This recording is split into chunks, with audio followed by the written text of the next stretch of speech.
Bienvenue au Capitole des États-Unis. Depuis les années 1800, le Congrès se réunit ici à Washington, D.C. pour représenter le peuple et faire des lois.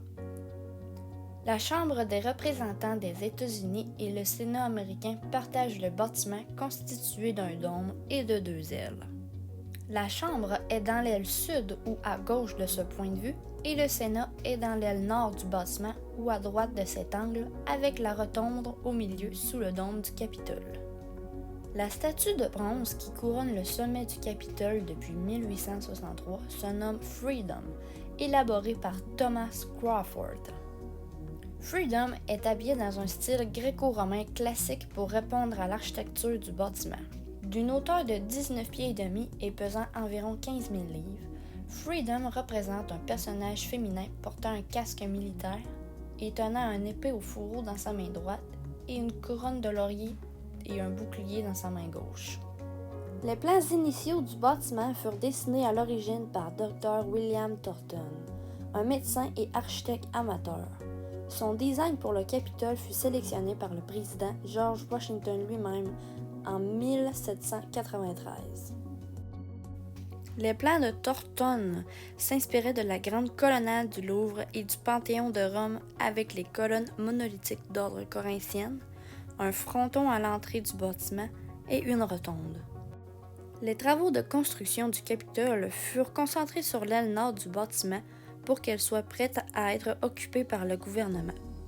En 1803, le Congrès alloua des fonds à la reprise de la construction du Capitole et Benjamin Henry Latrobe fut nommé architecte. En 1807, la construction de l'aile sud était suffisamment avancée pour que la maison puisse occuper sa nouvelle chambre législative et l'aile fut achevée en 1811. En 1813, Latrobe quitta le Capitole en raison du manque de financement causé par la guerre de 1812 avec la Grande-Bretagne. Peu après la fin de la construction, le Capitole fut presque entièrement brûlé le 24 août 1814 par les Britanniques durant la guerre.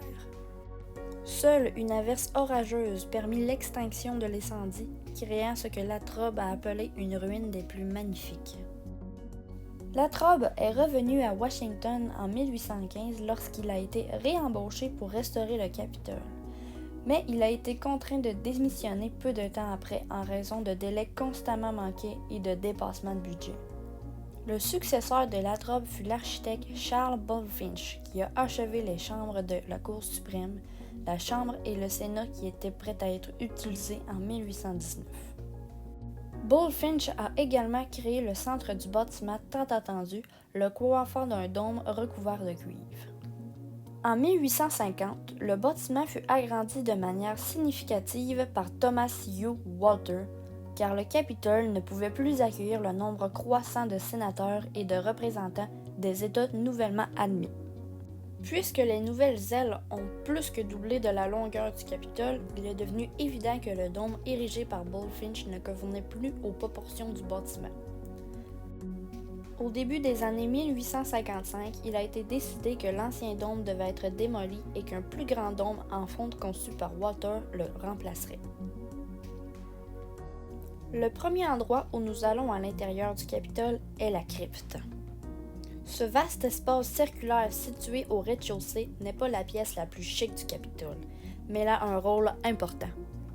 40 colonnes doriques de grès surmontées de voûtes à arêtes en grès elles aussi soutiennent non seulement le sol de la rotonde, mais aussi le dôme de 8,9 millions de livres que vous avez vu à l'extérieur. Lorsque Pierre l'Enfant a conçu la ville de Washington, il a placé le Capitole au centre de sa conception.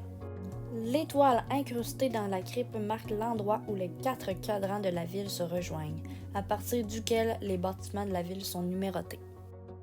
Il y a dans la crypte 13 statues qui sont exposées provenant de la collection du Hall des statues de la Nation qui représente les 13 premières colonies. Montons maintenant à l'étage pour voir la rotonde, la salle directement sous le dôme.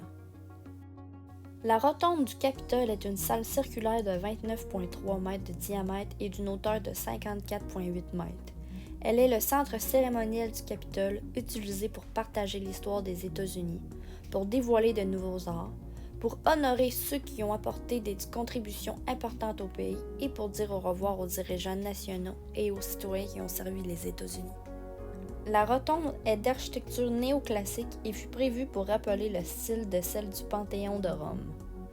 Son plafond est orné d'une fresque réalisée par Constantino Brumidi, peintre italiano-américain.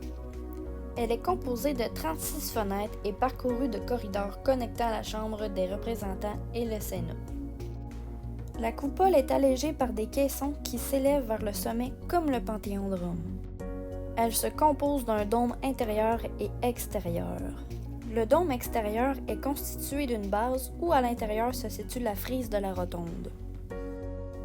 D'un tambour de colonnes monolithiques d'ordre corinthienne et de 36 ouvertures vues plus tôt avec le dôme intérieur. La partie supérieure du dôme contient la fresque peinte par l'artiste Brumini. Juste avant la statue de bronze, on peut apercevoir un petit édifice appelé Tholos, de plan circulaire et voûté en encorbellement avec des colonnes toujours d'ordre corinthienne, reprenant ainsi l'inspiration du Panthéon de Rome. Toujours à l'intérieur, une salle du côté sud remplie de statues se nommant de National Statuary, qui était autrefois la Chambre des représentants. De 1807 à 1857, cette pièce était l'une des salles où le Congrès faisait des lois. À mesure que le pays grandissait, le Congrès a ajouté des membres à la Chambre et au Sénat pour représenter les nouveaux États du pays. Le bâtiment du Capitole devait également s'agrandir. Et aujourd'hui, la Chambre des représentants travaille dans une chambre plus grande au fond du couloir.